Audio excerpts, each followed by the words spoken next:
कदा वा त्वां दृष्ट्वा गिरिश तव भव्याङ्घ्रियुगळं गृहीत्वा हस्ताभ्यां शिरसि नयने वक्षसि वहन् समाश्लिष्याघ्राय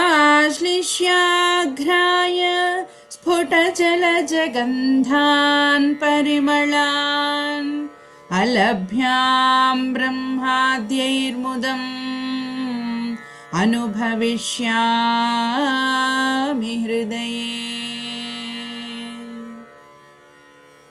ఓ గిరీశ, నీ యొక్క సుందర రూపాన్ని చూసి నీ యొక్క పాద పద్మములని చేతులతో పట్టుకుని శిరస్సుపై పెట్టుకుని నయనాలకి అద్దుకుని వక్షస్థలముపై వహించి వాటిని కౌగిలించుకుని వికసించిన పద్మముల సువాసన పరిమళాలను ఆఘ్రాణిస్తూ బ్రహ్మాదులకు లభ్యము కాని ఆ ఉత్కృష్టమైన ఆనందాన్ని నేను నా హృదయములో ఎప్పుడు అనుభవిస్తానో పరమశివ.